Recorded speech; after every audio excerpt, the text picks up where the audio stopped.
run around high speed, chasing all the big bags. Bending corners, bending rules, bending necks. What's going on, everybody? Welcome back to the Friendly Fade Podcast, episode 3. If you're new to the channel, make sure you like and subscribe. And if you're feeling generous, turn on post notifications so you don't miss a banger. We are your co-hosts. We got Reem the Dream and Nubs. As you guys can see, we do have a new face in the building. I'm going to go ahead and turn it over here to Kareem so he can explain why that is, and then we'll get into the show. For sure. It was good, everybody. We appreciate y'all watching. And like Harry said, if you're new to the channel, man, hit that post notification, that like, and subscribe. And obviously, if you're coming back, appreciate you coming back, and always for being with us and all the love. Now, with that being said, let's address the elephant in the room. We got our boy Nate. He's our lifelong friend, man. We've known each other going way back. Can't even count the years anymore, man. It's been so long. 09. For sure. Yes, sir. Class of 09. But yeah, man, not to go too much into it, but obviously Kyle had some things he had to take care of. And obviously we thought the best fit to fill in for Kyle or to take over for Kyle's spot would be our boy Nate. And y'all, obviously with that said, Nate, I'm gonna let you introduce yourself, man. Tell the audience a little bit about you. And let's go, man. See what you got. Absolutely. I appreciate the introduction, Kyle. Hope everything's good with you, my man. For those who don't know me, my name's Nate. Go by the name Coquito Papi. Actually, nobody's ever really called me that. It's just a little funny name. I don't know why. Little bit about me, man. Just an average guy. Nothing too crazy about me. I'm a fan of every rival these guys are a fan of. So they're Dolphins fans, and I'm a Jets fan. They're Heat fans, and I'm a Knicks fan. And we're not too big on baseball, but I'm a Yankees, and I'm sure they're a Marlins. So, we don't forget that 06 championship when we played y'all. So, other than that, I'm ready to hit the ground running with y'all boys, man. Let's take off. What we got, Kareem? All right, let's get into it, man. Yo, so this has been a couple years now, man. I am sick of this shit. And I've been wanting to address this for a long time, and finally we get the chance, especially after what happened last Sunday night against your squad, Nate. The Kansas City Chiefs, bro. Are they really that good, or just fucking lucky, man? Like, how many times are these dudes gonna get bailed out by the fucking refs, dude? Like, let's really get into that, man. And I have the receipts for people that are out there probably like, oh, this dude's a hater. Da, da. Yo. The Chiefs and the NFL are making it really hard for me to like that team, man. Like, really hard. And like Pat, like, he's a generational talent. We know it. And obviously Kelsey and whatnot. However, man, how many times have they won because of bad calls or calls going their way? And we can start. And like I said, I have a laundry list of things that happened in the past, right, with the Chiefs. So let's start with Sunday Night Football, man. No holding penalty on the Chiefs. It's 3rd and 22. Patrick Mahomes scrambles, gets a first down, and the entire time you're looking at the tape, man, and I'm going to pull up the tape for y'all so y'all can see too. This man is being held. Number 11. Johnson? Yeah, number 11. Let me number 11, Jermaine Johnson. Yes, sir. Shout out Florida State. All right. Let's get this, dude. Look at this. All right. So this is actually, you know what? Let me backtrack a little bit, right? So this is actually the play where, and if you look, right, I'm gonna go back. So this is after the fact, and this is actually 4 minutes 27 seconds left in the game. Mahomes throws an interception. If you watch the tape, you'll see he throws it. Look at the ref. Look at the ref on the side, right here. All right. Look at where this man threw when he threw the flag. After the fact, ball gets intercepted, flag comes out. Now they're calling it a holding penalty. That one hurt. So, yeah, they're calling that a holding penalty on Sauce, bro. Where did you see this? Please explain to me, right? And I'm gonna run that for y'all real quick. Yeah, defensive hold, right? Not only the flag, but it'll be 3rd and 20 and convert to a first down. Nate is sick. Holding defense number 11 It's a 5-yard penalty. How could I not be sick after that? I mean, honestly, bro, that is a terrible call. I mean, look at this, man. Anybody who knows football, please tell me if this is a hold in your opinion. I don't see him tug him. I see there's a little wrap up, but I don't see him tug him to make it like a hold. Right? He held Did 11, I guess. That's not enough there, man. Let the boys play. He's just making a cut. Number 11's making a cut. And Sauce is trying to regain his footing, puts his hand up, and unfortunately gets caught up grabbing. But at the same time, he doesn't tug. So at that point, it's not a hold. It's within the first 5 yards, it looks like, if I'm not mistaken, where the actual holding, quote unquote, is. But there wasn't a defensive holding at all. Like Harry said, I think you let them boys play. That's a big down. That's a big momentum shift if we get that interception. Who knows? We go down and might win the game. I mean, the hands are in Zach Wilson. The game's in Zach Wilson's hands, so you know how that might portray. But, I mean, what are your thoughts? I mean, okay, here's my thing, man. And this is from a non-bias. I'm not a Chiefs fan. I'm not a Jets fan, right? However, 4 minutes left in the game. The Chiefs are up 23-20. Potentially, this is a pick. If they don't call a flag here, it's a pick for the Jets. They get the ball back, and they have a chance to either tie the game or score a touchdown, right? Huge. You just don't call that, man. As a ref at that point in the game, you don't call that. And that was not a blatant penalty, in my opinion. Like, it just wasn't. So I think it's a BS call by the ref, which is why Robert Saleh, he had every right to be pissed off, man, because that was a bullshit ass call. I'm gonna call it what it is. I agree. I think it's a little bit of both, and when I say a little bit of both, I feel like those two things go hand in hand. And when I say that, I personally mean like the Chiefs are most definitely an elite team, and I think when you're as elite as they are, it comes with that star power privilege. As far as the refs are concerned, unfortunately, I mean, we've seen it plenty of times. I mean, throughout the whole career of Tom Brady with the Patriots, he just happens to be at the right place at the right time, usually on the right side of a call. And yeah, he's usually the person that puts him there in the first place to be able to, you know, have a chance in the first place. But I just feel like when you've been that dominant for so long, the refs are usually on your side as well.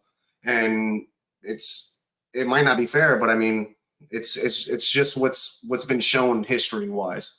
So, I mean, I agree that it wasn't a holding call.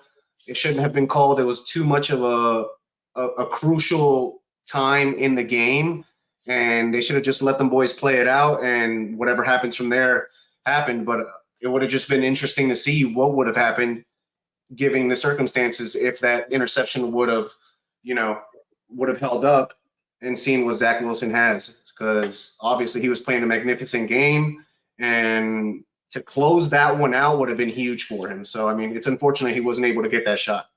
His best game of the year, easily. Exactly.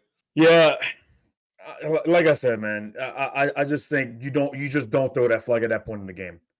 Nate, now as a Jets fan, man, how do you feel? Like, and I'm gonna actually show y'all a second clip, which is what I was talking about earlier. So when I first started the segment is that holding penalty, right? And this was legit, and I have the information here pulled up. So this was a 3rd and 22, right? Chiefs ready to give the ball back to the Jets. Instead, Mahomes scrambles for a first down. No holding penalty called, obviously. So I want to share that with y'all real quick. Show it to me, Daddy. What? Rush number 11 and 79, bottom of the screen, left tackle. Look at that. He's holding him. This was a crucial play, 3rd and 22. How does this? Look at this. You cannot bail out the Chiefs and then look at them. You got to hold blatantly. I mean, did you see it? Yeah, of course. I saw it live. Bro, like the whole time I'm looking, and like you said, Nate, I'm watching it live. I'm looking, I'm like, oh, they're gonna throw a penalty. They're gonna throw a flag. Like, there's no way. This man scrambles 3rd and 22, gets the first down, and then no call at all. Nothing. I mean, I don't know what else you can. I don't know if you could throw up a bat signal to make it more clear. I just don't know what else Jermaine Johnson could have done. I mean, I feel bad. That's huge as well. I mean, that whole drive.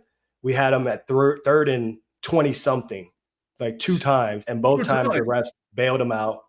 And as a Jets fan, it hurts, but at the same time, to go back to answer your question, Kareem, are the Chiefs luckier if they're good? I can never discredit the Chiefs anymore, man. I mean, I don't think we sit here every year and we say it's not their year anymore. It's not their year anymore. And what happens?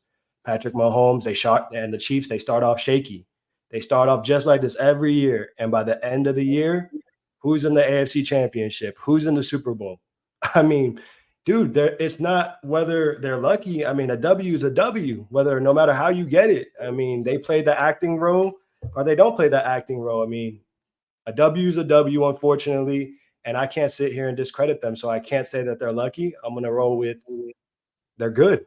They're really good. I mean, you cannot stop Patrick Mahomes. I don't care who you are. You cannot contain him. The Jets did a great job, and that was the second half. But the first half came out firing, my guy. I mean, every single thing Patrick Mahomes threw up was caught the first half. And the second half, we made the adjustments. We came out and we locked them down. We clamped it up and we did what we had to do, but they won. And at the end of the day, they're 3-1. They're the Chiefs. They're the defending Super Bowl champions, man. And I'm going to say they're good this year. And, you know, just get bailed out. The Jets was about to whack that ass. I'll tell you that. Yeah, just to kind of add to that, as far as Patrick Mahomes is concerned, I mean, the guy doesn't even need to be healthy for them to win. Like we saw what happened last year. The guy was on one leg how many games? It's crazy how, like, you know, it's true what they say. There's levels to it. And you know how in the NBA where at some point of LeBron's career, they were like saying LeBron is up here and everybody else is down here. That's how it is with Patrick Mahomes. Like I get that, you know, the top 3 quarterbacks that are given usually are him, Burrow, and like the Josh Allens of the world, but those guys are not even on his playing field, and that's what it is, and it shows. I mean, it's just crazy to me what he was doing on one leg last year. I couldn't believe it because I mean, what is it going to take to stop this guy? Reem, you had something to oppose that? You were shaking your head while we were talking. Yeah, I disagree with y'all, man. Don't get me wrong. As far as Patrick Mahomes being the greatest right now, yes, he's the greatest quarterback in the NFL, clearly, and nobody disagreeing with that. As a team, they get bailed out, man. And you're talking about AFC Championship game, Super Bowl, they get bailed out in those games too, Nate. Like, bro, I have the receipts right here again, and I'm gonna read this out for y'all, man. AFC Championship game last year, I don't know if y'all remember, they're playing the Bengals, man. This is towards the end of the game. 3rd and 9 for the Chiefs. They don't convert, right? It's 4th down. They got to kick the ball back to Joe Burrow. All of a sudden, the refs comes on the field. Oh, yeah, we had a clock management issue, so we had to go ahead and replay the down for y'all. They get to replay the down.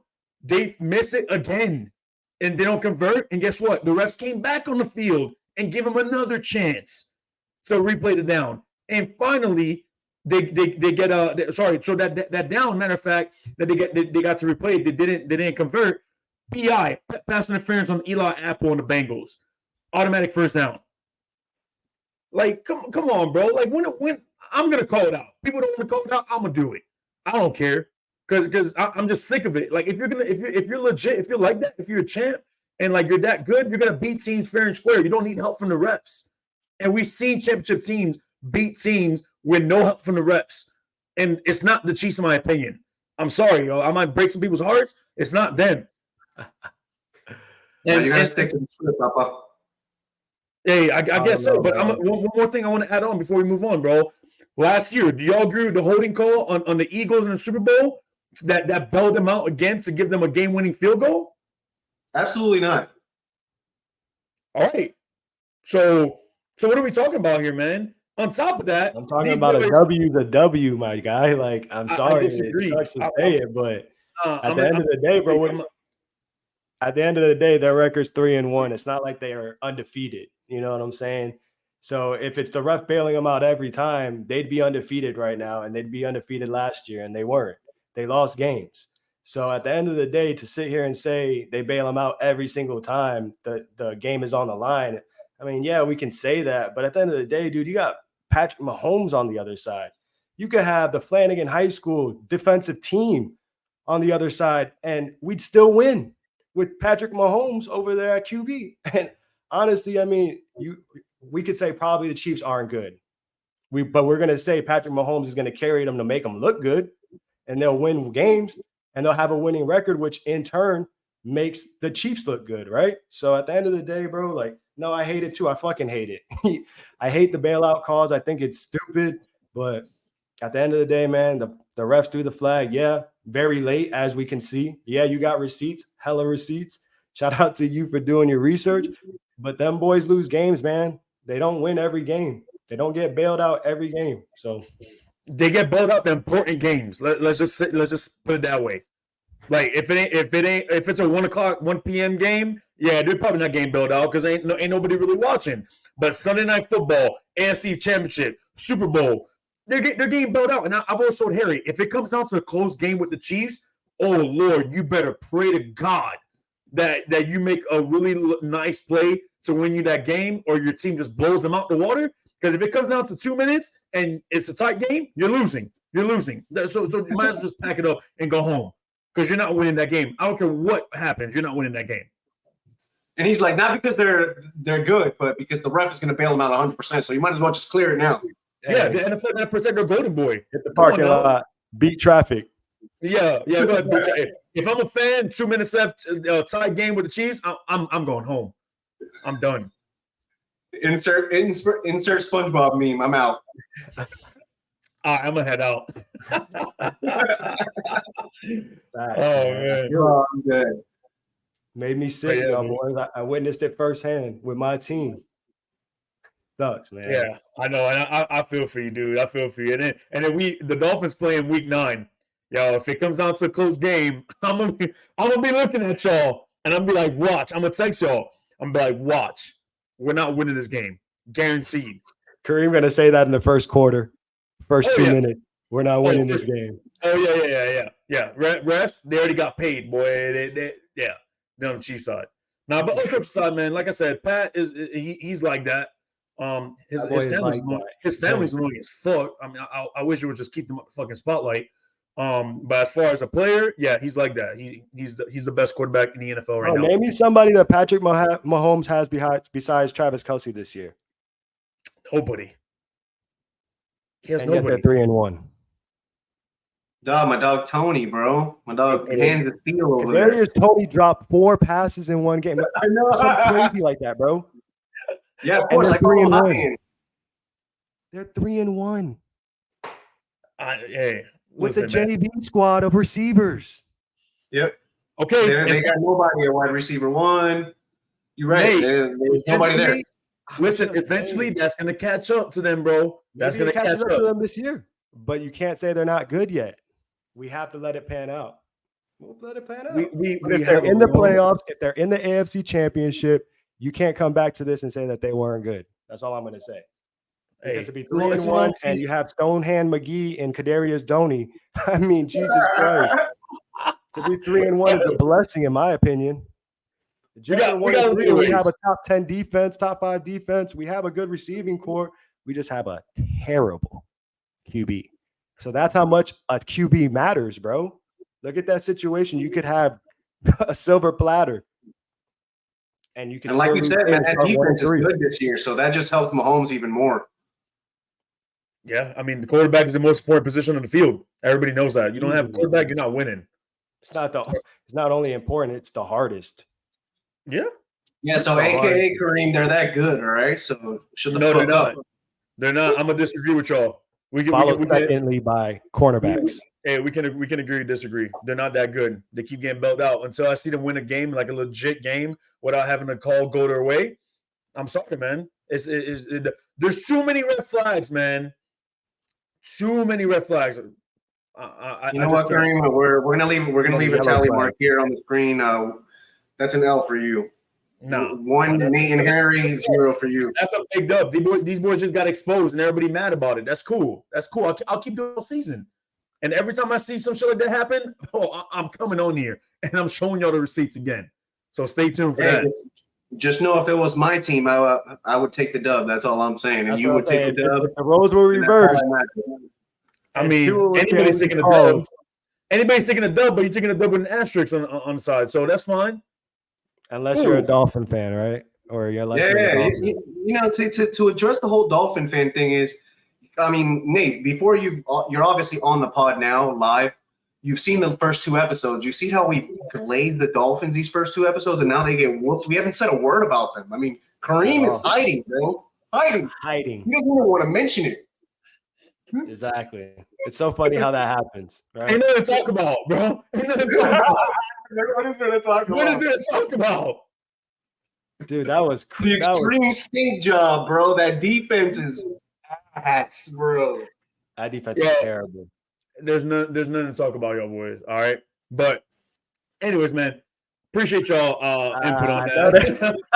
we can move on. We can go ahead and move on to the next one, man. We're gonna move on to the next one. Honestly though, all jokes aside, bro, with everything going on in the world, dude, like, and especially the past, like let's go back probably past 20 years, man, with obviously the Afghanistan-Iraq war.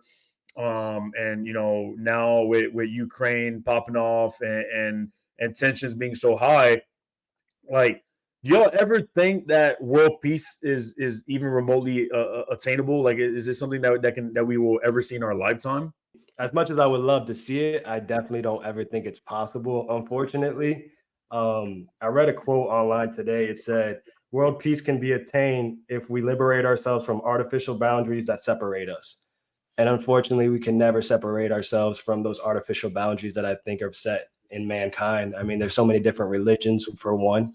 No one would ever, all believe the same thing. And to cut it down to a whole quick synopsis, I would love to see it, but I just think everybody's different opinions always will, be conflicting. And at the end of the day, there's always that person that wants money and power.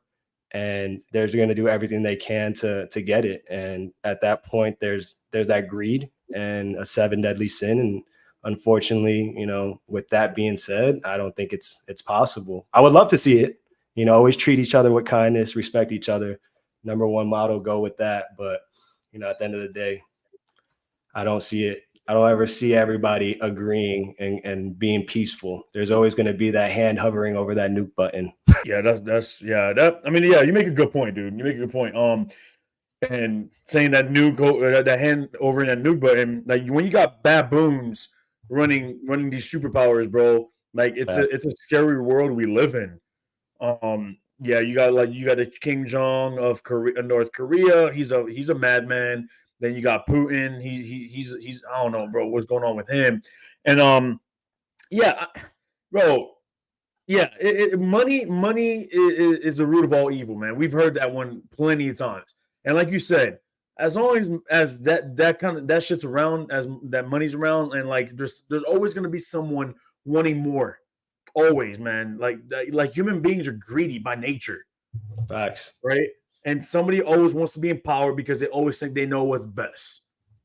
So yeah, I don't see it in my lifetime, man. I hope at some point, like, human beings will get to a point where they realize, like, man, like, we fucked up like a lot, and then we need to make up for that, and we need to be good to each other. But like you said, with religion, we'll never agree to that. Like, there's so many religions out there. Like, people would never come to a common ground, and I mean, there's a the small percentage of people that will, that can come together and be like, I respect your views, or you respect my views. We can live a normal life. But the mass populace, the majority of people in that religion, it's not going to happen. So no, I don't think it's attainable, and I don't think it's something that I'll ever see in my lifetime. Yeah, I think it sounds nice, right? But I think just too many things have to fall into place in order for that to happen. And just kind of how you guys were just saying, you'd have to cure terrorism. You'd have to cure arrogance, selfishness, greed for power, greed for wealth. I mean, that's just too many things that you have to check off in order to get to the world peace. And we just live in a capitalistic society where the people that have their hands tied in those things will do anything to gain power, to gain wealth. So I mean, they even feed into the whole terrorism thing in order to get what they're to get to their sinister goals. So I mean, it's not possible. I think this is something that just won't change, and it's unfortunate, but yeah, it's La La Land as far as I'm concerned. Agreed, bro. It's sad, man, because I mean I'm pretty sure everybody here, we always want what's best for our kids, man. We always want our kids to live a better life than us, and it just seems like the world's getting worse and worse every day, man. Like this is not the same world that we grew up in, because I feel like maybe there was less exposure. Maybe obviously now we have the media's everywhere. Everything is getting put out in Front Street. You can't hide shit no more. So maybe that's what it was, or maybe really like people are just getting worse, man, as a whole, like just human beings. So yeah, and you can't really go back and say, well, it was people lived great in the old days, because that's not true either, man. Because you look back at history, there was always a conflict going on. Like people were not living well, and if you look at the studies, they're saying that like life expectancy is the highest it's ever been. So it's like human beings are living longer lives, but at what cost? Like, are those quality lives that we're living? You know, that's my question to that. Yeah, boys. It's just unfortunate because, like, I know Nate was talking about the whole religion thing, and that shouldn't really make or break us in terms of being able to come together as one, because I think that's what makes this country great, is the fact that everybody is so different. But I do agree that there is a big percentage of people that, because of just religion itself, they're just, you know, tied to one religion, and it's their way or the highway, so it makes it difficult. But I think it's more of the, you know, the wealth and power thing. It's not necessarily as much as the religion aspect, because, you know, I think we've shown that we could, you know, we could come as one, no matter what our religion backgrounds is, per se. Nate, you got anything to add, brother, before we move on? No, I don't really got anything else to add to that. Y'all boys hit it on the head, and I agree with y'all. I think this is a rare time that I'd agree with y'all. Because I have to throw some in there, though. I need to get to my ugly ass jits hard to agree with, bro. I don't like it, man. It hurts over here. Oh man, ugly ass. Yo, honestly, man, you know what drives me crazy though, bro, is like, speaking of, you know, we're talking about, like, you know, this day and age and like how technology has advanced and whatnot, and it's like it's easier than ever to get a hold of people these days, right? Or so we thought. So Here we go. What is y'all's thought on people? Like, first of all, let me ask a question properly. Sorry, is someone ever really too busy to text back? Like, in reality, like, are people like, we have our phone in our hand, and I speak for everyone when I say this. We have our phones in our hand 24/7, bro. Unless you're sleeping, like, what are you really doing that prevents you from responding to a text? I want to hear your thoughts on this, man. This is something I've been wanting to talk about for a minute now. Nate, I'm gonna let you go. You know what? I'm gonna let Nate go, and before I let him give his, I gotta go. I just want to remind him. I want to hear what y'all got to say about this. Friends are gonna be watching this, so make sure you choose wisely, because you're gonna get hit in the DMs and be like, oh, okay. So, you know, check out the podcast, and I see why you're too busy to text me. So, you know, tread lightly, Papa. Nah, y'all can go first, bro. No, I can have that. Wait, we're putting you on the Front Street, Papa. Let's go. Welcome to the pod. Yeah, I do believe somebody can be too busy to text back in that moment. All right. So there's a very distinct difference I'm trying to make here. All right. There's at the moment, and there's in general. So what are we talking here? Are we talking too busy to text back in general? Or are we talking too busy to text back at the time? I'm saying in general, because at the moment, like I said, you could be in a meeting and you can't text back right away. I'm talking about, bro, if you're taking like 3-4 hours to text somebody back, and then meanwhile, and the worst part is when you don't hear back from that person 3-4 hours later, but they're active on social media though. They're posting in the story. All right. all right, liking shit, active on social, but then like, damn, I've been waiting on text back. Come on, now you're narrowing it down. All right, No, come on, bro. Nate, you asked a question, I answered it. So go ahead. I want to hear this. Yeah, Kareem is a stage 5 clinger, bro. He's gonna find you no matter what. Facts. It sounds like it, bro. Yeah, no, I definitely think that people can be too busy to text back. That being said, I use my own life as an example. I wake up every morning, and the first thing I do is, besides my morning shit, and brushing my teeth and all that, is, I head out to my front yard, and whether I need to lay down sod that day, water my grass, fertilize my grass, build my fence, add some pickets, mow my lawn, play with my dog, I try to seclude myself from the social media world and all that. So I haven't really been posting a lot. I really haven't been engaged on my phone, and I try to make myself busy.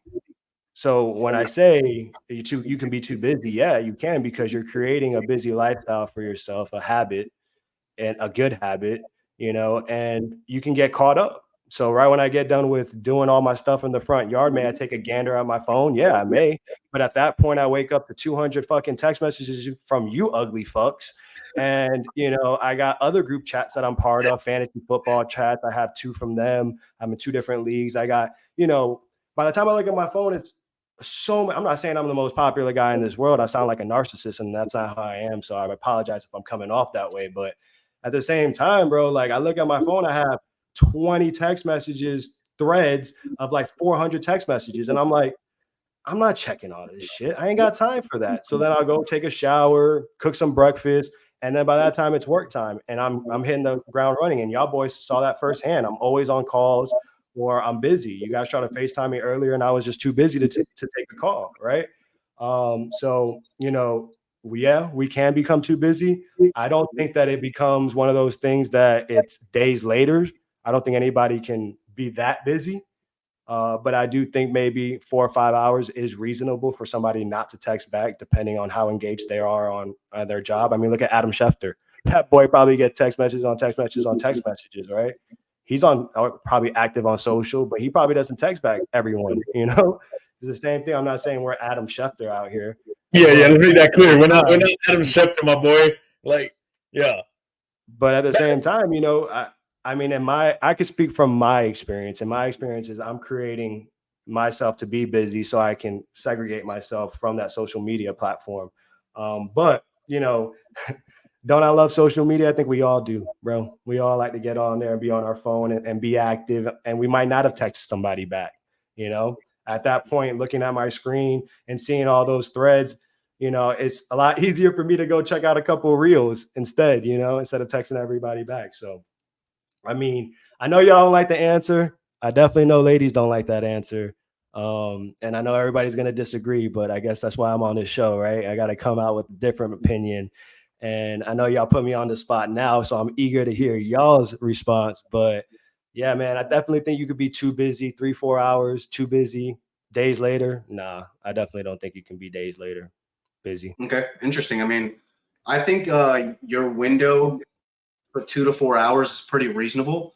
So I do agree with your answer in terms of, yes, somebody could be that busy, but from me personally, if I don't reply to you, it's because I genuinely am not interested in replying back to your text, honestly, because even when I am busy, I do see that message come through. It's whether or not I'm going to respond to it right now or in 3 hours, pretty much. Not at all. I mean, depending on where you fall on my totem pole of, very important people, that just, it depends on when I'm going to respond to it. But I mean, to you guys, it's typically pretty fast, because I mean, I talk to you guys all day long. I mean, I know you guys be missing me, and I be going ghost sometimes, and you guys want to throw jokes out there and say that, my girl took my phone and shit. But in reality, I get enough of you guys throughout the day. So, when it's nighttime, I just turn on my phone and do not disturb, and I bounce, man. I'm sick of you fucks. So, I mean, that's just me though. Bro, yo, Harry be ladies and gentlemen, let me tell the viewers, ladies and gentlemen, Harry has to turn in his phone to his girl every night, 8 p.m. sharp. Don't let that man fool y'all talking about I put on do not disturb. No. His do not disturb is he turns his phone into his girl because she said 8 p.m. sharp. You're done. You're off the phone. So don't sit here and fool the audience, Harry. Don't do that. That's so cat, bro. So cat. I thought this show was based on facts, bro. Come on, man. Come on. No, I'm fucking around. I'm fucking around. But yeah, no, you're not. Nate. No, I am joking. I'm playing with Harry, but we just give him a lot of shit because that's just what we do, right? That's what the boys do. No, but as far as like Nate, I do agree with you a little bit, man. When you say, hey, you're like for you, like. I get it, man. You're outside. You're working in your yard. You ain't got something. Your hands are dirty. You're not gonna pick up a phone and text somebody back, right? Oh, no. If it's an emergency, a priority, cool. I get it, man. I get you. 4 or 5 hours later, if it's a group chat, I get it. I'm not responding to that, bro. Like obviously, if they're not addressing me directly, then I don't need to respond to that. However, if it's one-on-one and somebody's asking me a question, like I'm gonna take the time to respond to your question because. I don't want it. I don't like to be that guy because again, I always have my phone with me, man. And the worst part, like I mentioned earlier, is when you don't respond to someone for a basic ass question, but you're hella active on social media, and I'm like, bro, like that's to me that's a little disrespectful, in my opinion. I'm like, if that's the case, bro, just tell me to fuck off and cool, go about my way. But if I'm just asking you a basic question, like it's not even like if it's a conversation that's going nowhere, then yeah, you don't text back, whatever, right? But if you're asking somebody a legit question, hey, and they're just not responding because they're too busy, that's bullshit, man. Like, now you're getting down to a specific. I really don't. It's a generalized question going down to a specific now. If you're asking a specific question, now you're hitting a different mark now. You know what I'm saying? Like, obviously, if I see it and it popped up and I see a question, I'm not going to be an asshole regardless if I have my hands dirty or anything like that. But, if you're trying to have a whole ass fucking conversation here and I'm too busy at the time, like, bro, I may go ghost. I mean, I may not text back, and it's not because I don't want to. It's just I may have forgotten. I got a million things going on, especially when I'm at work, people calling me. I have like 70 tabs open. I got hella Excel sheets, numbers all over the place. Like, bro, I'm not going to sit here after looking at a screen all day to look at your text message and have, to read from the top of something to catch up or, if a conversation is not going somewhere, I'm not going to entertain it. Like, I got shit to do. Like, I'm not saying I'm the most important person in the world, but my priorities are different. You asked me maybe 5 years ago when I was on my phone 24/7 going crazy. Yeah, bro. Like, that's, I would say, somebody's not that busy, but as I grew and as I matured and I set my responsibilities, I realized that, social media and stuff like that is holding me back and I'm not going to engage myself as much anymore. Not saying I'm going to hold myself back completely. Like, I still hop in the group chats or, I post on social media, but, at the same time, like I want to make myself busy and I want to, focus and gear towards bettering my life. And, if you're not adding to that and you're not a value, I'm not going to sit here and entertain the conversation. Hey, I'm going to say this straight up. If I don't text you back, it's just because I don't want to text you back because I'm the type of person like I will respond to your text, man. So if you ain't get a text back from me, it ain't because I'm busy. I'm promise you that. It's just because I don't want to text you back. Straight up. I'm just gonna put it out there. So you can sit there. Other people can sit there and lie, be like, yeah, I've been too busy. Like I'm not bad. I missed your text. Like no, I think I'm too busy is a nicer way of saying you're not a priority at the moment. Basically, right? Like, and you could take that as you want, yeah. But at the end of the day, bro, like I said, if you're not adding value to my life, you're not doing anything for the betterment of me, I am not going to entertain it. I'm at that point in my life. Like, I'm not going to sit here and pursue something that doesn't want me, or nothing going to benefit me, at the end of the day. Yeah. Now, and if you want to even get to the even more nitty gritty, Nate, Kareem is a little privileged in this aspect. And what I mean by that is that he has a whole ass family, a whole ass wife, taking care of things in the background. You know what I'm saying? And my dog Nate is a single man. You know what I'm saying? He's got to take care of all this shit by himself, bro. Like, you know, just because you get home after your little 9 to 5 and you can do whatever the fuck you want, dog, that don't mean that shit rolls for everybody else, Papa. Facts. Preach, my brother. I don't even want to hear that. On the contrary, if you're single, you ain't coming home nobody. You got all the time in the world. I don't want to hear Shout that, out bro. to Vanessa, baby. Shout out to Vanessa. Shout out Vanessa. Yeah. Ronnie, we got you, Ronnie. We're giving you that credit, girl. Hold the fort down. Y'all some fools, bro. Y'all stupid. I hate y'all, man. But I appreciate y'all response to that, man. I mean, it's I thought it was something interesting that, you know, obviously I observe and I see how different people like interact with their phones and text messages and whatnot. But motherfuckers always got time for social media. But I will say that the day and age, sorry to cut you off, but I will say the day and age makes it a lot easier to not be busy and text back with the obviously cell phone, and you know, even your laptops have messaging on them, so you can always message somebody. If you got a MacBook and you got an iPhone, like day and age definitely doesn't let you have that busy excuse in its entirety, because like you said, everybody has their phone in their pocket or purse. Like it's always on them. They're gonna feel that slight vibration, or if they have their ringer on, they're gonna hear it. So nobody is ever too busy. It's whether you're a priority or not. Unfortunately.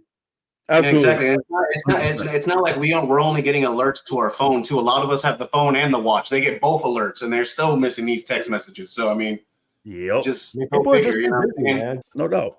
But yeah, I appreciate your response to that, man. But let's get into the 5-minute fade, boys. You know, y'all know what time it is. Hey, so over the weekend we had Charlo and Canelo fight. What was your thought on it, Harry? I'm gonna let you go first on that one, Baba. I think the main event itself was pretty underwhelming, and I'm not surprised that it was, because I've seen a lot of Charlo's fights, and he's definitely a good fighter. He's elite and whatnot, but this might be a hot take, but I feel like in boxing, when it comes to the undisputed champions, he's the weakest link, and it showed on Sunday night. He was not able to get in a rhythm whatsoever. He was never a factor in that fight at all. He came to survive, essentially to get a bag, in my opinion. It was a pathetic performance. And at this point, like, I don't even want to see him go up against Terrence, because although he's bigger than Terrence, I think Terrence works his ass. I'm just not a fan of his fighting style at all. I don't think he's got that dog in him. And yeah, that's just me. No doubt, Nate. Hey man, I went to sleep. I didn't really catch it. I got a little bit of highlights, though. I watched a little bit of highlights, and I thank God I went to sleep, because to me it looked like a snooze fest. It's just a lot of, like Harry said, a lot of survival and not enough attacking. And you know, to me, I like that action, bro. Throw some hands, throw something, get in there, be about that life, you know, be that dog. And to me, it just didn't look like Cholo had it, bro. And like, I wasn't really, I'm glad I went to sleep, but I was excited in the morning to try to look on Twitter to see if I can get some highlights, and I couldn't.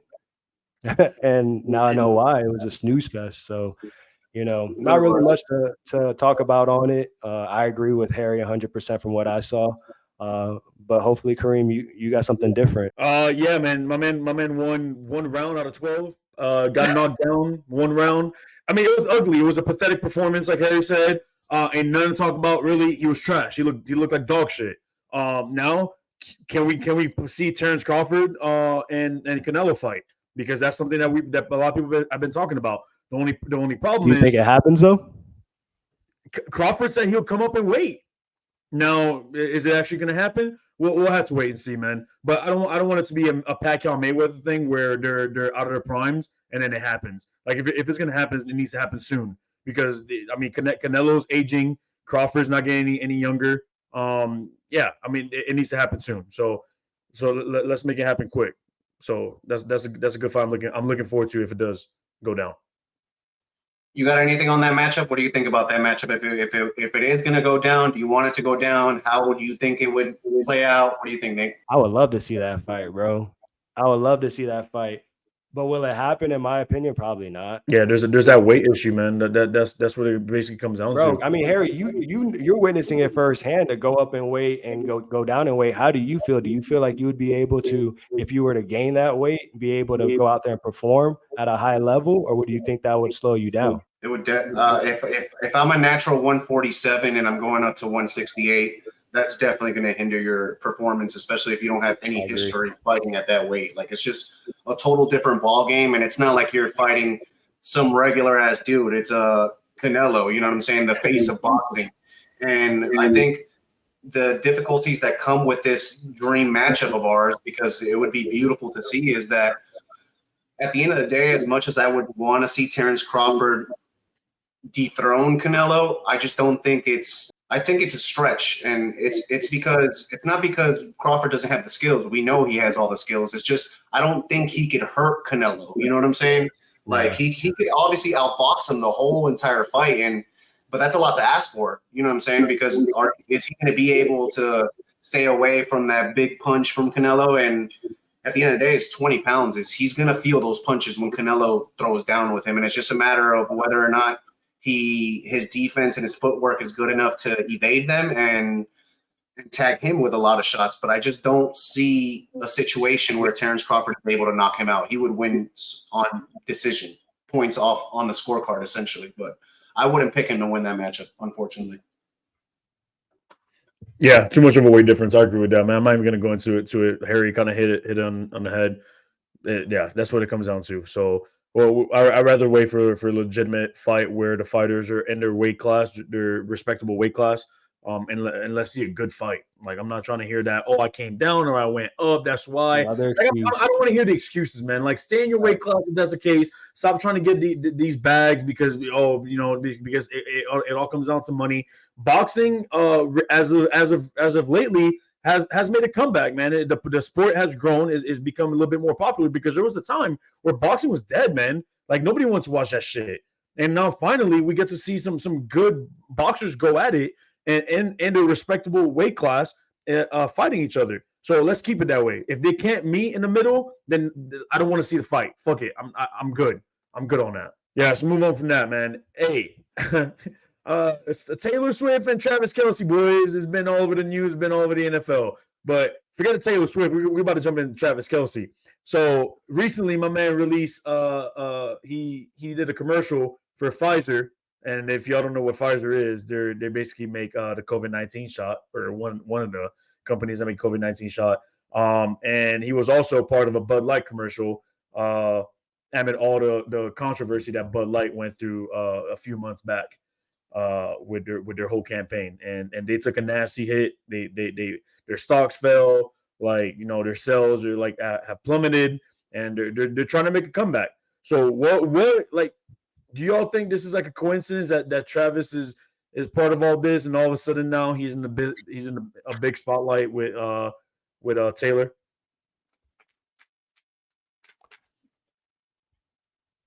I mean, I don't really know too much about that whole situation. In regards to Travis Kelce, like, are you saying that he's using Taylor Swift and they're using that as a marketing ploy to get people to take the COVID-19 shot? Is that what the whole controversy is? No, it's kind of the other way around. I'm saying, apparently what a lot of people have been saying is that he's wanted to date, I guess, Taylor Swift for a minute now, and he just couldn't. And then all of a sudden he comes out with these commercials, and then boom, she's at the Chiefs game in his suite with his mom. So what happened? Like, what was there some kind of like deal made? Like, hey, like, with the I'm trying to talk some Illuminati shit. Yeah. Like shit, like, damn, did he sell his soul or what, bro? Shit. Right? Did he sell his soul or what? That's what you're asking. Yeah, right? Like, what kind of deal did this man make to be like, damn, all right, if I had to get with Taylor, I got to do this Pfizer and Bud Light commercial? I don't think so, bro. I don't think it had anything to do with Illuminati. It was on the news that he made her like some friendship bracelet or something like that. I mean, the man shot his shot that way. I don't think it had anything to do with commercials for Pfizer or selling his soul or anything like that. I think the man shot his shot, made her a friendship bracelet. They went on their podcast, him and his brother. I think they said something about it. It gained traction. Swifties caught on. I guess, that whole thing might have happened. You know how social media is nowadays. It goes with all those little TikToks that go around where a guy takes a picture of a girl and says, anyone know her or put me down or whatever. Like, bro, you're right there. Why don't you just go talk to her? Like, the same. I think the same thing happened for Travis. He saw her. He had a friendship bracelet, gave it to her. He shot his shot. Maybe she couldn't entertain it at that point in time. She was on tour. You know how busy that. It goes back to tell you can be too busy to text back. But at the end of the day, bro, like I don't think it had anything to do with Pfizer or pushing that. I mean, to me, if somebody's going to pay me a bag to promote them, am I going to take it or am I not going to take it? That's what it comes down to. I don't think it comes down to if I make this Pfizer commercial, I'm going to get put down with Taylor Swift. Right. And I actually agree with that. Like, I don't think he sold his soul to be with Taylor Swift, but do I think he secured the bag by promoting this liberal ass shit? Hell yeah, I do think. I think it's kind of pathetic because for Nate, like he said, I think it comes down to like ethics.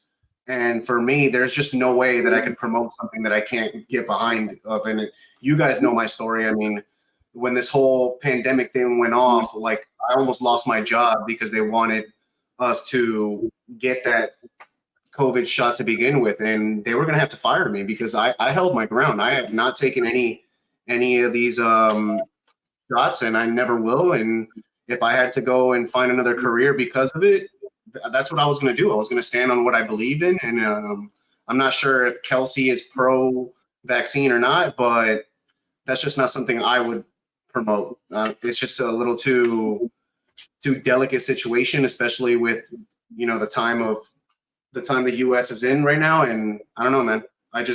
That's not something that I would have done. It totally caught me by surprise. And it's just funny that you wanted to talk about this because I saw it about a week ago and I'm like, dog, you gotta be kidding me. Like, it just goes back to what it just goes back to what we were talking about earlier, bro. Like what will you do for money, right? So even if he doesn't support it, my man said, all right, cool, you're paying me enough, I'll go ahead and support it anyways and put my face as part of your as part of your company. And at that point, does money controls everything, dude. Money talks. So I'm sure really, if Travis doesn't agree with it or does agree with it, it makes no difference, man. They said right now you're the most popular tight end in the NFL.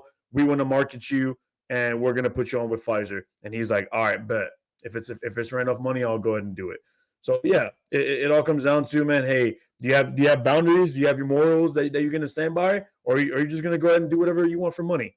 And see, and Kareem, it's funny you mentioned that because this goes back to our Cali trip when we were talking with Chris, what the average American is willing to do in order to get theirs. You know what I'm saying? They throw you under the bus in a heartbeat. And I feel like this relates because Travis Kelce doesn't understand the implications of, him pretty much campaigning for these shots. And it affects a lot of people. And for him just to kind of sell out and be on a commercial and promote them for some money, it's kind of pathetic to me. It's not like the guy needs any more money. You know what I'm saying? Absolutely, but there's never enough money, man. People always want more. Yeah. So no surprise there, man. Nate, you want to add anything? We want that world peace. Yeah, not happening. I mean, to sit here and say, your ethics is something and you're not going to promote something that you don't feel comfortable with, I get that 100%. And, just because it's not comfortable for you guys or it's not something that you guys want to promote, you shouldn't bash Kelsey because he is promoting it, right? It's like coaches and coordinators. The world needs coordinators, right? Not every coordinator can be a coach, right? It's the same thing in these commercials. Like, hey, bro, somebody's going to need to represent Pfizer. Somebody's going to throw me a bag. Why not be me? You know what I'm saying? I don't know what his ploy is with it. I don't know why he did it. I'm not sitting here and saying I'm with it, but I do think I should play a devil's advocate at this point and see his side of it. And, whatever the reason why he is promoting it, if he is pro-vax, he's not pro-vax, it is what it is. But to sit here and bash him and tell him or say that you don't understand why he would do it just because it's not something you believe in, I think it's contradictive of what you're trying to stand for in the first place. No, I mean, and I'm not bashing him for his opinion. If that's something that he's pro backs and he wanted to promote them, that's one thing. I'm 100% cool with that. What I'm saying is if his viewpoint is that he's against it and he's selling out just for the bag, then I think that's a problem as far as like within yourself. But that's just me. I'm sorry. I guess I'm not versed in this. So he was against it at first. He came out saying he was. We don't know. This is strictly yeah. I just hope that he's not promoting something that he doesn't believe in. That he doesn't believe in, for sure. Yeah. It's like the Shaquille O'Neal. He only does commercials and advertisements and only sticks with people that he believes in, and he'll work with them. But if he doesn't believe in it, he's not going to promote it. It's the same thing. Sure. So I mean, if that's what he's promoting and that's what he wants to promote, I don't think we sit here and say, "Hey, don't promote it, Chief. Like, do what you got to do." Everybody sticks up for something. Absolutely. And his platform is high. Obviously, one of the best tight ends, and now backed by millions of Swifties. But if that's what he wants to do, that's what he wants to do. Promote your bag, get your bag, bro. Right, and something that I could kind of compare it to is in my realm is you guys obviously know that I'm preparing for a bodybuilding show, so that's like me pretty much signing with Gorilla Mind, so a supplement company, and saying that this product is the best product out there in terms of pre-workout and pump and whatever the case may be, but I'm only promoting it because I'm getting paid to do so, when in the background I'm taking Rise Energy or whatever the case may be. And I think that goes against what I believe in. If I'm going to promote something, then I 100% have to feel that it's a marketable product in terms of something that I use on a daily basis. Is pretty much what I'm saying. Yeah, I completely agree, man. And it's kind of crazy to me that Pfizer's even promoting it as a product, right? Like, what other vaccine out there do you guys see getting promoted? I mean, I think the only other thing is the flu shot, and that's for flu season, right? Like, hey, get your flu shot. But it's nothing like, hey, let's get a Pro Bowl tight end to market this product and show, hey, y'all should get a shot too. Like, to me, that it doesn't make sense. But at the end of the day, I can't fault somebody for believing in what they believe in. I will never fault somebody if that's what you want to promote because you believe in it, my friend. Do you? You know what I'm saying? Yeah. But to me, I just think it's crazy that we're really out here marketing a vaccine as a product. With no packaging here, bro. They don't know what the hell's in that shit. Facts. So it's like, I mean, man, we can go down that rabbit hole, but I prefer I choose not. We gotta keep the 5-minute fade rolling. Yeah.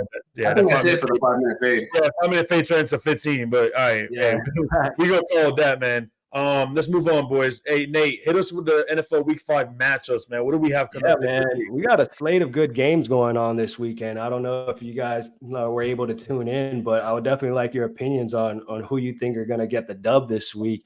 It's a pretty big week. We got Week 5. A lot of teams 2-2, 1-3.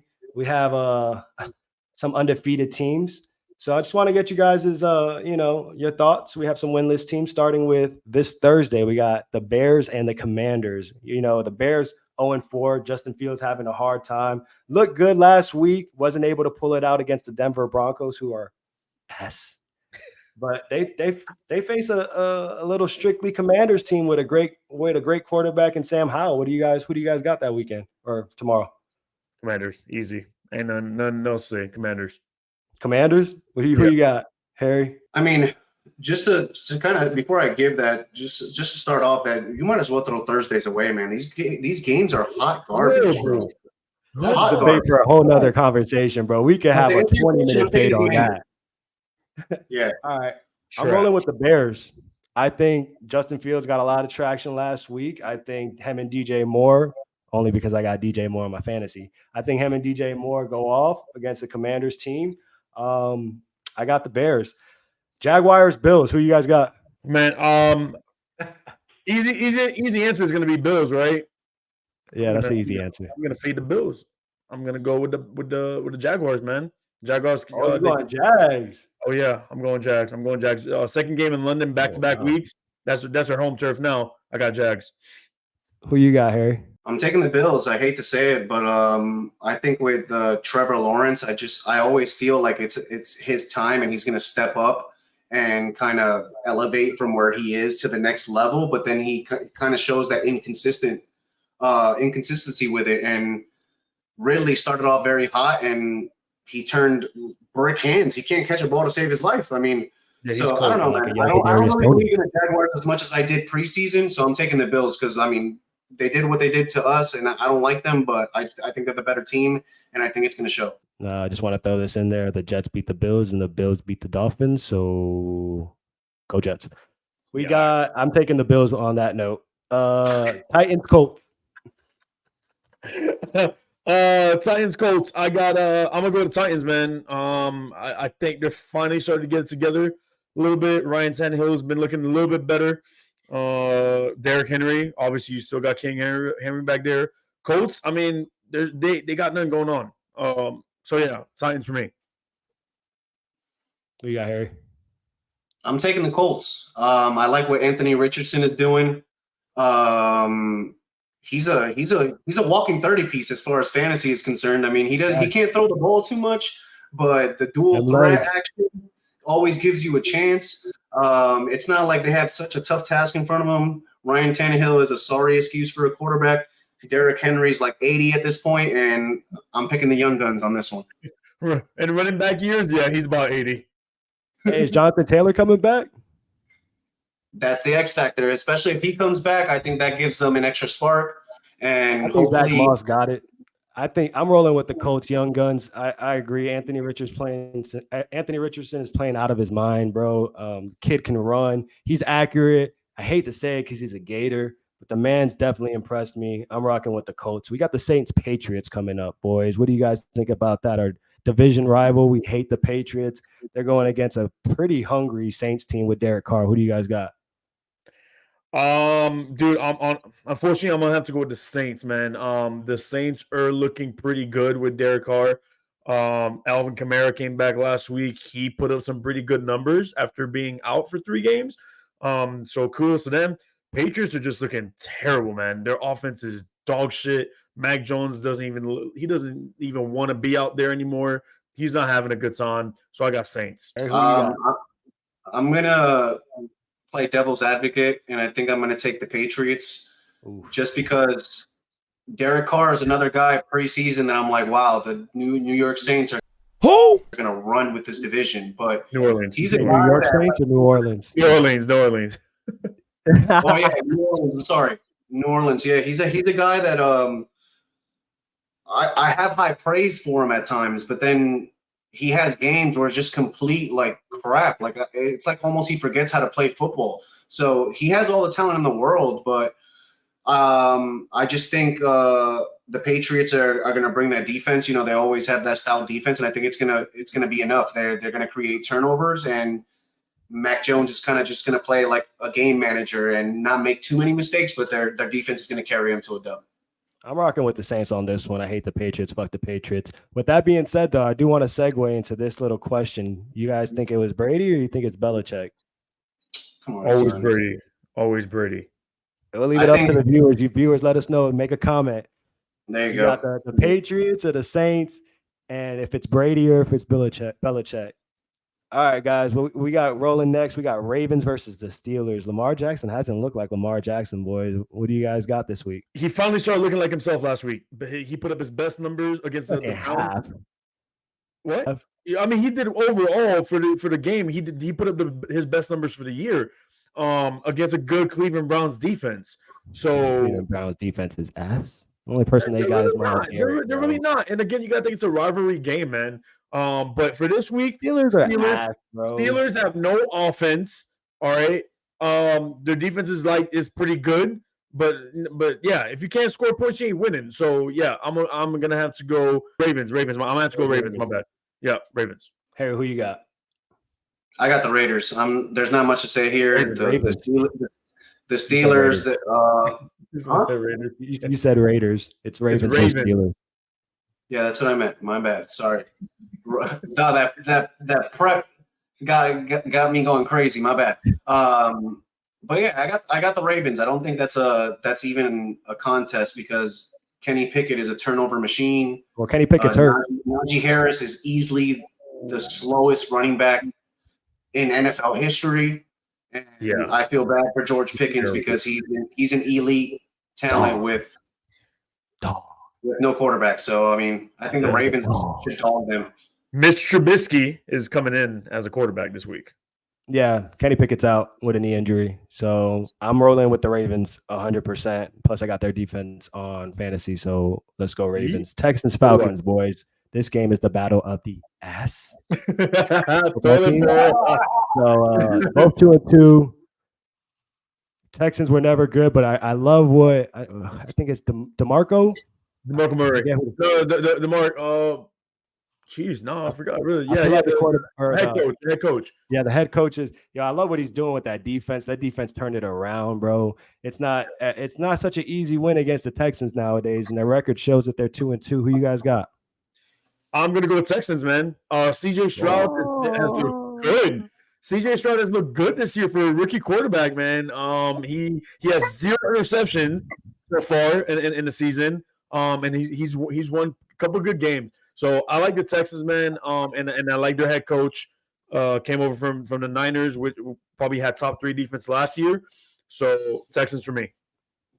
Wow, let it go down that we actually picked the Texans. Yeah. In the year 2023. Golly. Who you got, Harry? And you know what? I'm going to follow that up and also take the Texans. I think CJ Stroud has shown leaps of what he was capable of in his first year. I mean, I think as far as his 4 games are concerned, nobody has thrown for more yards, right, in NFL history. Kareem outlined that he hasn't thrown any picks. Yeah. And hopefully he keeps with this, success, and he keeps feeding my dog Nico Collins because I need him to go for $130, 10 receptions and a tutty, baby. Give it to me. I'm actually going to go with the Falcons, boys. Bijan Robinson's the truth. Desmond Ridder is trash. The boy is booty.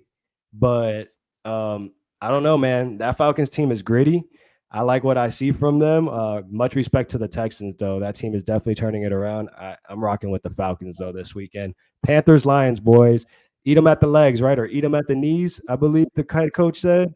Bite the knees off. I'm rocking with the Lions on this one, 100%. Yeah, Lions. Is there even bro? No, Lions. The Panthers. You got the same Lions? Yeah, I got the Lions. I also wanted to add that this is a hot take, but Bijan Robinson is the best running back in the NFL. If he was given the same opportunities that CMC is given on a weekly basis, he would be doing the same shit and more that CMC is doing. The guy has it all, and this is what I've been saying since preseason. I haven't even seen him play in a fucking NFL game, and I was saying this shit. Just ask my dog Kareem. And he's lucky to have him on his fantasy, and I'm taking the Lions. Just so we're clear, I have my fantasy team 4-0. Just want to put that out there. Cool. All right, we can move on. You're such an ass. I know that was a low-key shade shot at you, bro. Hey, you're not gonna say anything? You gonna take that one? I thought you were gonna come back. Yeah, I mean, what can I say? We went head-to-head last week, and I took the L because I didn't play Nico Collins like an idiot. So I mean, it is what it is. You can hand me that L. Right here on the left-hand side, we'll put in my L meme when we edit it. Yeah. I got you for sure. All right, y'all boys. Giants and your beloved Dolphins. Fuck the Dolphins, first and foremost. I'm rocking with the Dolphins, 100%. Yeah, Dolphins, bro. Easy. Hey, no way I'm taking the Giants. Yeah. All right. We're gonna rock with. I think this is gonna be a lot better of a game. I'm gonna skip over the Bengals Cardinals right now, Reem. I know you want to go off on Joe Burrow, but I'm gonna bring up the Eagles Rams game. Really excited about this one. I think if Matthew Stafford plays and he's not as hurt, and he's able to throw the ball to my boy Puka, and they get Cooper Kupp back, I think it can be a shootout between them and the Eagles. And I don't think the Eagles defense is all that like it was last year. No. So I definitely like this matchup. I think it'll be a shootout. And if it comes down to last possession, give me the Rams. I 100% agree. I'm taking the Rams. Eagles taking the first L of the season. Aaron Donald gets to the quarterback. He gets to Jalen Hurts this week. Puka Nacua, he's gonna go off once again. Dog. Yeah, he's gonna go off once again. Puka, thank Matt you. Stafford's gonna show up. Yeah, give me the Rams, man. Give me the Rams this week.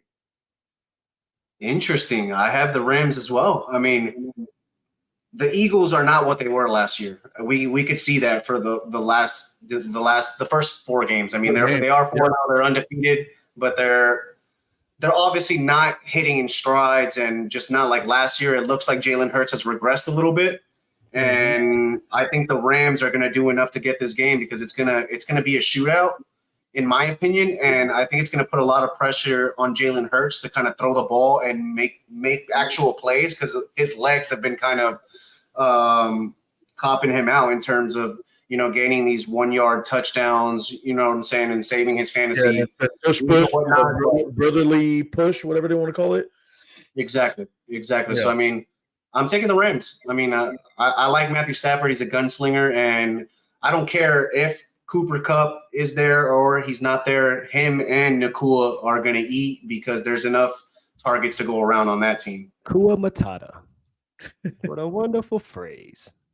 All right, y'all boys. We got Bengals, Cardinals, Joe Burrow. I don't know what's going on with my dog out here, but going against the Cardinals that I took for a granted W, but they've been playing gritty games. I mean, they haven't been able to pull out too many. They're 1-3, but they've been playing some good football. I wouldn't discredit them. Josh Dobbs out here, no jersey, but playing hard.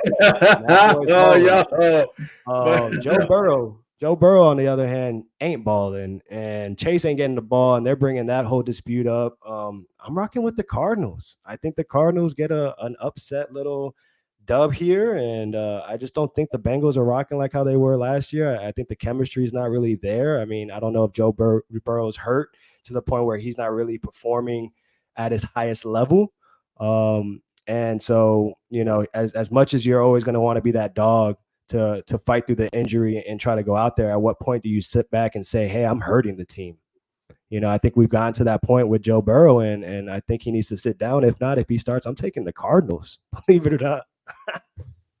$275 million, man, down the drain. I mean, listen, all right, look, you know, I'm not even going to say that. I wouldn't say that. It's still early. It's still very early, boys. There's a lot of games that have to be played. However, it's not looking too good. Now, he is injured. Let's keep that in mind. He is injured. So I'm going to give him the benefit of the doubt that it is a calf. And because of that calf, he's not able to get out of that pocket the way he usually does. His O-line is dog shit as always. They still haven't fucking improved that O-line. They keep signing motherfuckers. They can't do shit. They can't protect him. All right? Now, again, that chemistry with Jamar Chase isn't there because he can't get the ball, you know, down the field. He can't plant his back leg where his calf is because he's hurt. So I'm taking the Cardinals only because Burrow's hurt and the team is in fucking disarray right now. They have, it's a mess. They're not making the playoffs this year. They're going to go into the offseason. He's going to rehab. He's going to get better. Come next year, they'll be back. They're not done. I'm not saying they're done. This year is not their year. Harry? I'm bored. You know, listening to this blasphemy that you guys just spilled here. Saying, they're not playing their best ball. And you understand that there is an injury there because Nate was kind of like comparing that maybe it is an injury and maybe it's not. It's chemistry. I don't think chemistry has anything to do with it. He's hurt. He's hurt, and the O-line can protect him. So right, and that's what I was going to spiel into is the fact that when he wasn't hurt, when he was 100%, Joe Burrow was able to take them to the Super Bowl with the worst O-line in the league. You can't ask for that on that injury that he's on now. Now, do I think $275 million is down the drain? Absolutely not. For 3 games, dog. Like how bad do you think this guy's gonna play for the rest of the season? Are you willing to bet the bank that he's gonna play like this all season? Like, dog, like don't be a prisoner of the moment and let's give him a couple more weeks to see what they could do.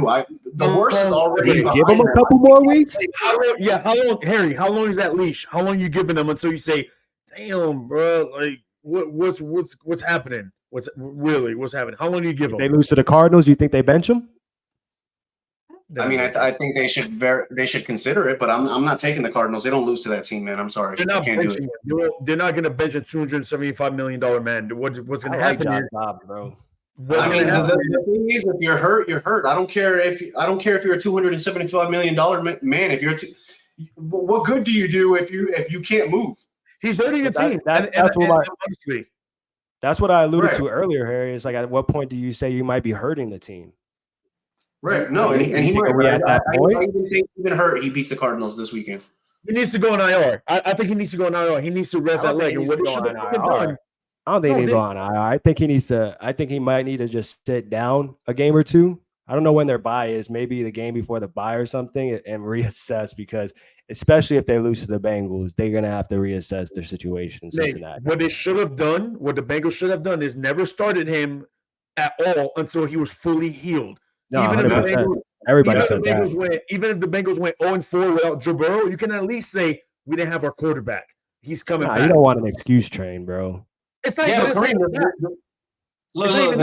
about that is that if maybe he would have sat out the first two games, he would be 100% right now. But because he didn't sit out and played those games and try to be mobile, he re-aggravated that injury. I strongly think that's exactly what happens, because if he would have sat out those first 2 weeks, he'd be fine right now. I 100% agree. I'm with you on that, Harry, for sure. Hey, man. Hey, Bengals are a 3-point favorite. I'm putting my money on the Cardinals. That's easy money. What's the money line on that? Plus 300? Easy money. If you're listening to this before that game, bet the house on the Cards. Yeah. Jets Broncos. I was praying to God.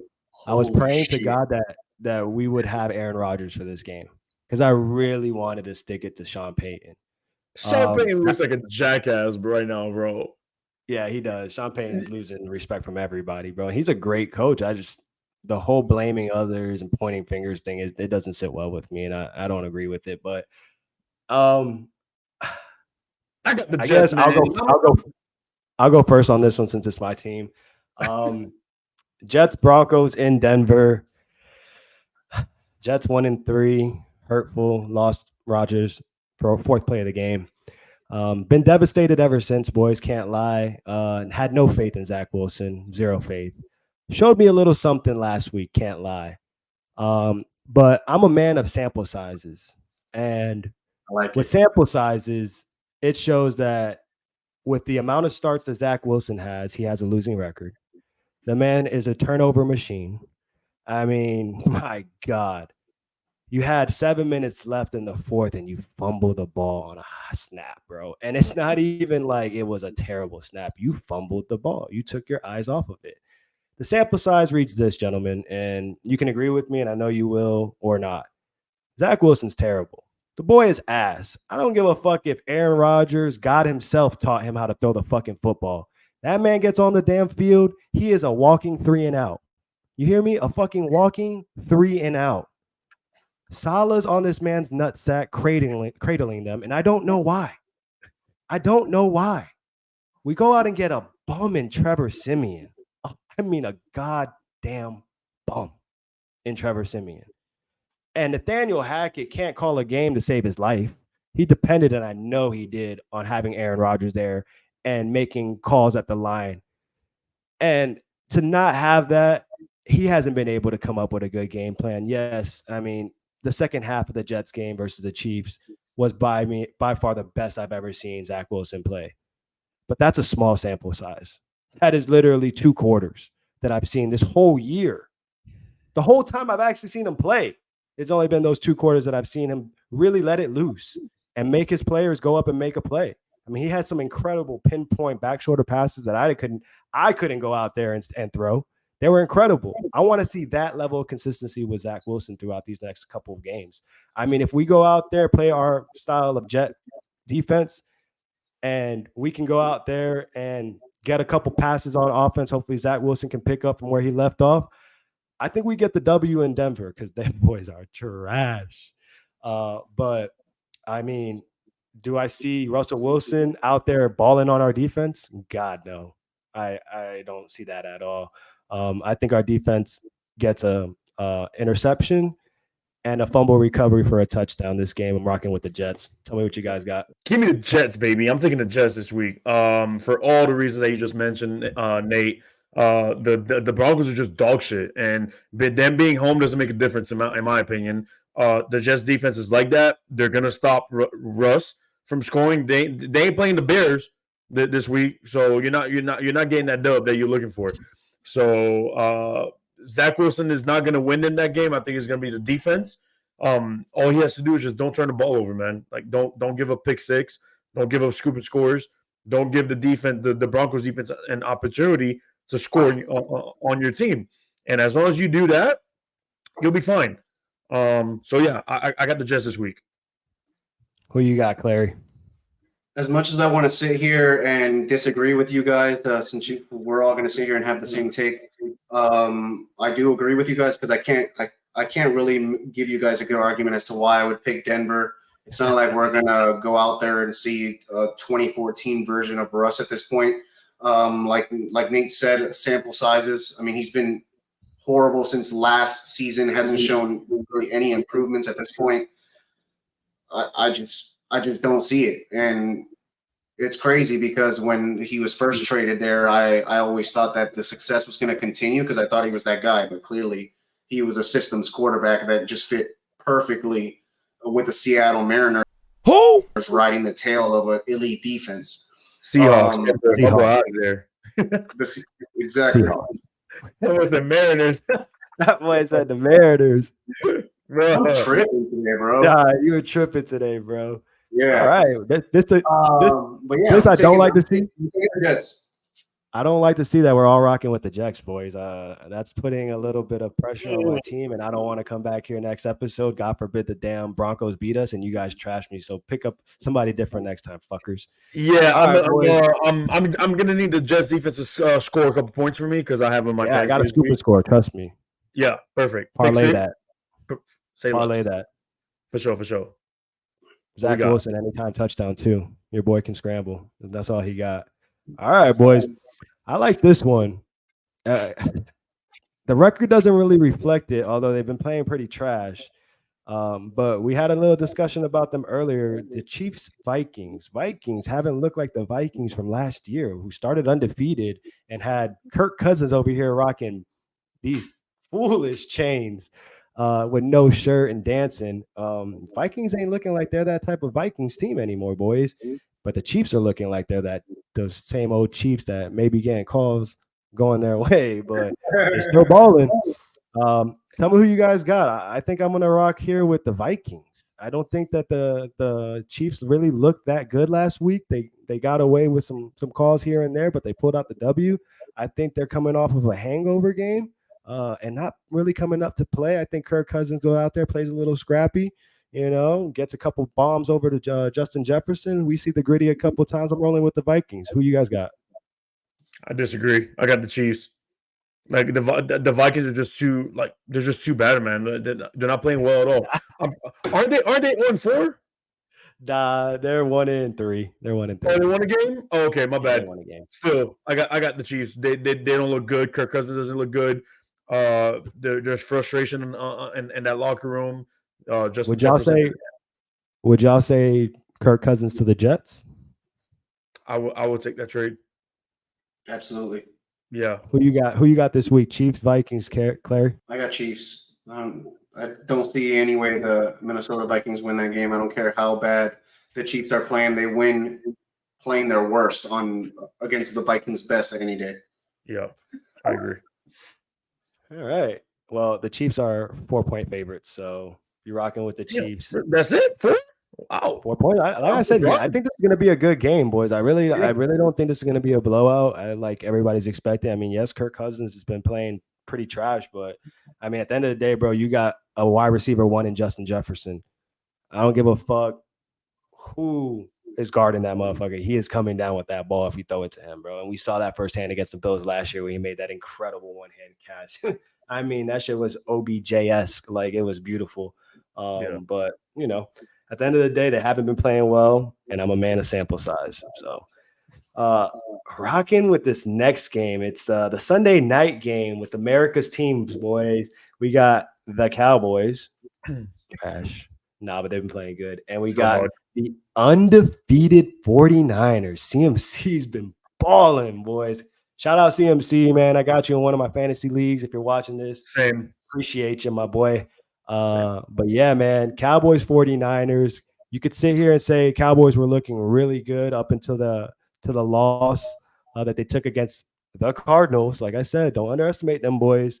The Cardinals loss definitely hindered what everybody thought was going to be the championship Cowboys team, or so we thought. They're going against a gritty 49ers team, 4-0. CMC is a baller, straight dog. And then, not for nothing, but Brock Purdy out there just making things look beautiful to Brandon Ayuk. That boy's throwing it to Debo. I mean, that team is looking unstoppable. I mean, what do you guys think? I'm rocking with the 49ers, bro. I don't see anybody beating this team, especially out of the NFC. You can go against the Cowboys. You can go against the Eagles. I'm rocking with these motherfuckers. Them boys nasty. Them 49ers are coming for throats this year, and I'm rocking with them this game. I think they not only beat the Cowboys, but they beat the Cowboys by 10. What do you guys got? Now that preseason is finally over for the Cowboys, they get to play a real team.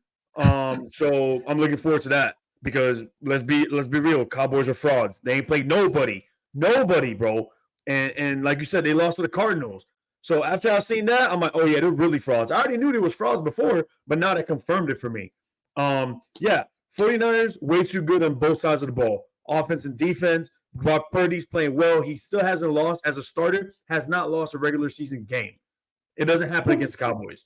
Dak Prescott, book it. He's thrown 2 picks, minimum, against the 49ers. All right? That defense is coming for him, and Dak Prescott will get exposed more than he already has against that defense. It seems like every year he runs into them, he has issues, and that ain't stopping this year. Yeah, give me 49ers, man. Easy money. Hey, before you go here, I just want to say, to your point, Kareem, where you're sitting here and saying the Cowboys haven't played anybody.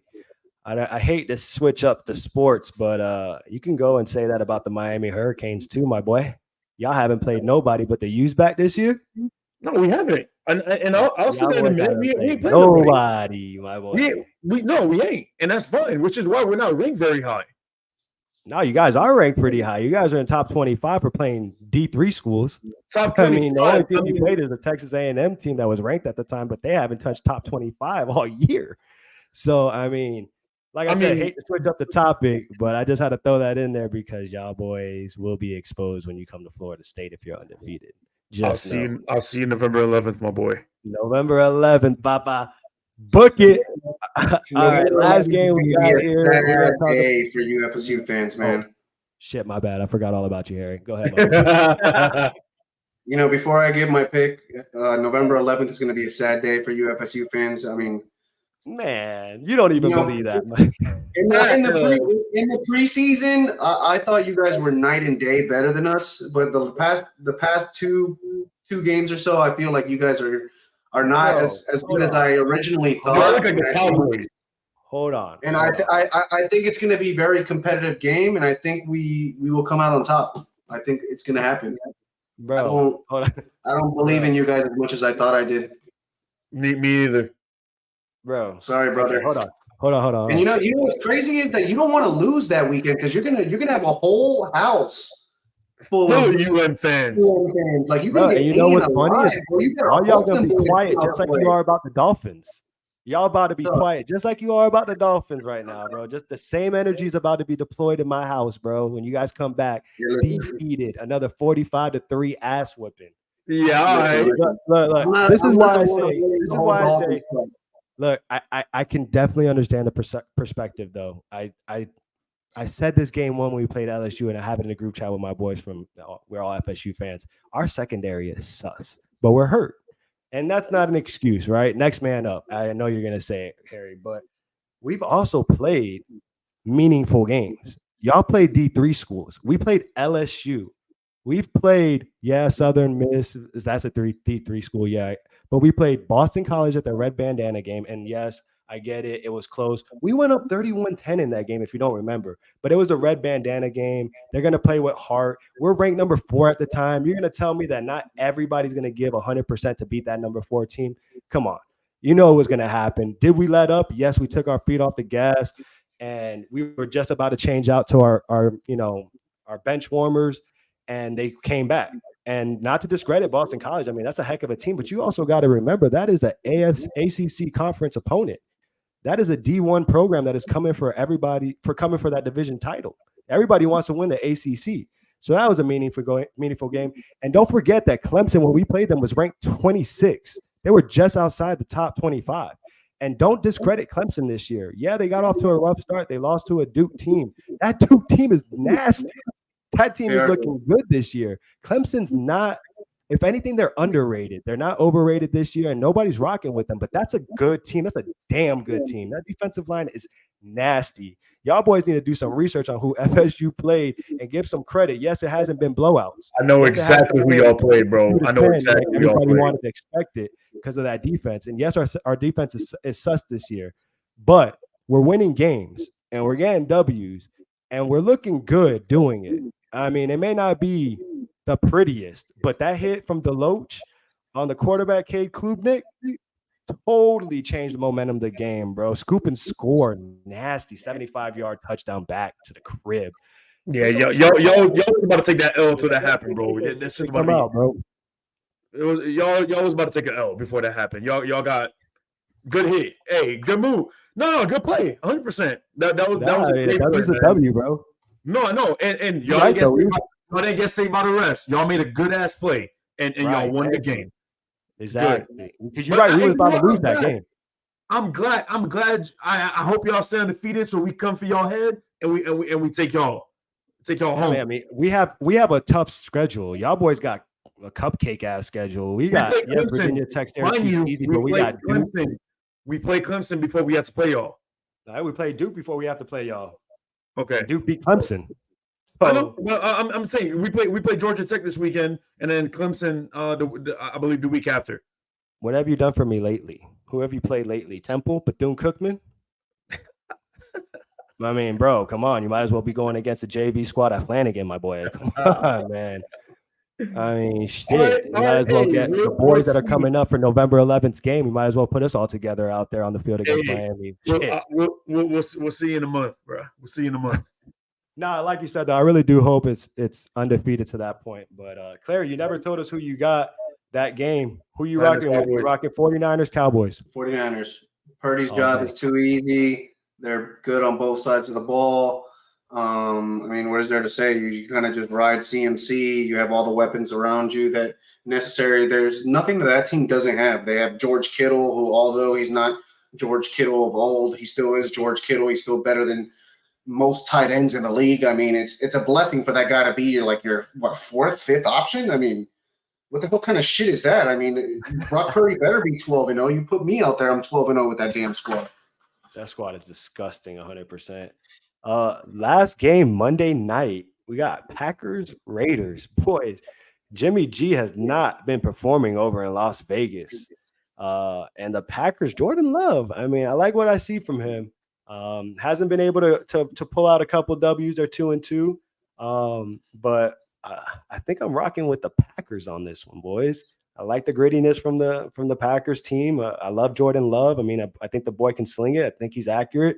And I mean, the running back situation is kind of here or there, but to say the least, they got Christian Watson coming back, or he came back last week. Let's see if he builds off of last week. I'm rocking with the Packers. I think it's a close one. The spread is Green Bay by 1. Yeah. I think max 3 points, but I'm rocking with the Packers. I will respectfully disagree. I got the Raiders on this one, man. Devontae Adams goes back to Green Bay. He has a big game. And give me the Raiders. Jimmy G comes back from concussion protocol. He was out last week. And Devontae still had a pretty good game. I think he has a huge game this weekend. Give me the Raiders. I'm with Nate on this one. I'm taking the Packers. I like what I see from Jordan Love. He's convinced me that he's that guy. I mean, I didn't think so going into the regular season, but we've kind of had enough weeks now to where we kind of can make a determination as to what kind of player he is, and he's got a good arm. He's made some good throws, and I think that team continues to get better. Aaron Jones is a little banged up at the moment, but I think they'll find a way to win that football game. I think Christian Watson has a big game. I do agree with Kareem in terms of Devontae Adams having a big game as well. I just don't think it's going to be enough for them to win, because I just don't believe in what's his name over there at Oakland. What? Garoppolo. Las Vegas. Oakland, Las Vegas. Hey, my boy. Hey, he is off his game, bro. My man said Oakland. You are Hey, man, off your game. I've been in Oakland in about 45 years now, Harry. Relax, bro. Killing me, Smalls. We saw the damn stadium, bro. Yeah, that prep is killing my boy, bro. I'm dying, dog. That prep is for sure killing my dog. That's the state of games, man. I think we made some good picks. Well, I can't wait to come back next week, see how we did. Yeah, man. What you got for us, Reem? No doubt. Let's see who got the winning record by next week. All right, boys. And this one's probably for the ladies. Ladies probably going to want to hear this one. I ain't going first either. Fuck y'all. So the question is jealousy healthy or unhealthy for a relationship? You want me to go? Yeah. Yep. All right. So my answer to this is a healthy amount of jealousy is fine. All right. When I say healthy, I'm gonna get into that. I'm gonna get into that. So when I say healthy, man, it's okay to, like, you know, I'm gonna use this as an example. If your girl, like, you know, she's getting hit on every day at work, like you got dudes like hitting her in the DMs, like it's okay to be like, to get upset about it, like, yo, like, hey, like try to get away from that, like don't put yourself out there like that, to try to get, you know, stop these dudes from getting at you. Now, I get it. A lot of things are not in her control. Like, even if she's not putting herself out there, there's still going to be dudes out there that will try to hit her up. And as a man, you have to understand, like she's doing what she's, you know, she's doing what she's supposed to be to do, and she's not like asking for that attention. If that attention's coming to her, just because, then there's nothing she can do about it. Then there's no reason to be jealous, right? So now, on the other hand, it can get unhealthy when dude is like going through her phone because there's no trust issues, like asking her where you at every 5 minutes, like, you know, asking for her location, like, you know, getting upset because she's hanging out with her family or friends. Like, that becomes unhealthy in my opinion. And that's where I would draw the line between healthy jealousy and unhealthy jealousy. But overall, is the question says, is jealousy healthy or unhealthy? I'm going to go with unhealthy, man, right? Because of everything I just said, I'm going to say it's unhealthy because it basically comes down to there's no trust. And if there's no trust in that relationship, then it's probably not going to go anywhere. Harry? I personally think it's healthy because the way you kind of phrased it was in a way that there's like no trust. So that's one thing, but I'm kind of looking at it in a way where, like, when you're talking jealousy, it's kind of like maybe, for example, of like fear of losing your relationship to your significant other. And I think that's kind of healthy because it kind of pretty much highlights the importance of the relationship from the person. So I think that's healthy. And also, a little bit of jealousy goes a long way in terms of kind of keeping people in line and motivating them to, you know, do the right things in order to maintain their relationships. I think it's unhealthy only if it's like a specific type of jealousy. And when I mean this specific type of jealousy, I'm talking about like, for instance, unwarranted suspicions or accusations. Like Kareem said, controlling behavior, passive aggressive behavior, needing to be with you all the time, excessive questioning, things of that sort is unhealthy. But I think there is a clear indication of good jealousy and bad jealousy. So that's my answer. I don't know. It sounds like y'all both indifferent. I don't think there's been like an actual answer on this one. I think it's healthy. What's that? Healthy. Harry said healthy. I said it's unhealthy. Yeah, but you guys put a little bit of stipulations in it, and You're right. I'm gonna go with a generalized yes or no in the situation, and I'm gonna go with jealousy is unhealthy. I'm not a big fan of being jealous. Do I get jealous? Not to say that I don't, but the whole situation, like Kareem said, I feel like if you're getting jealous, it's because you have that insecurity about yourself, and you start to question and that questioning leads to not trusting, and there's never been a reason to not trust, right? So to me, I think a little bit of jealousy or a lot of bit of jealousy is still jealousy nonetheless. And I think it's toxic and unhealthy for a relationship. Some could sit here and say, yes, jealousy is healthy. It shows that you love the person. I don't necessarily agree with that. If you love the person, you trust the person, there's no reason to get jealous. Yeah, both of y'all made some good points, man. I'm gonna have to go ahead and agree with Nate on this one. Granted, what I started off with, I did say there's a healthy level, right? And I'm gonna stick to that.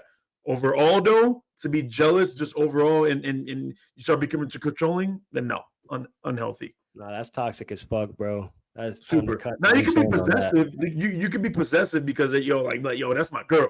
Like nobody fucking my girl. Like there's a difference between being possessive and jealous, and that's where people have to see that differentiate the two. I agree. I like a little bit of jealousy because it kind of shows that That they care. if you don't stay in line, you will be replaced. You are replaceable. So that's my take on it. Harry with the hot take of the century. Holy shit. Hey, Harry said he wears the pants in his relationship. I mean, not if you gotta turn your phone at 8 o'clock every day, bro. I don't know about all that. I mean, yeah, it's crazy. It's freaking midnight. I have my phone in front of me. That's wild, bro. I turn it every day. Hey, I think the saying goes, some men run their house and some men run around their house. I'll let you choose on what Harry is. I appreciate that. Food for thought, y'all boys. Yo, I'm dead. Damn, but damn, boys, it was a fun episode, man. We had a lot of topics. I appreciate you, Nate, for coming on, man, and joining us on the pod. It was a fun one. You having me. For sure, and I look forward to having you. Moving forward, man. Yeah, boys. If y'all don't have anything else, we're gonna end it at that. We're gonna call it a wrap for the night. Again, if you're new to the channel, please hit that like and subscribe button and hit that post notification. Obviously, if you're back, thank you for coming back and watching us and sticking with us. Appreciate y'all and love y'all. See you on the next one. Them topics next week gonna be killer.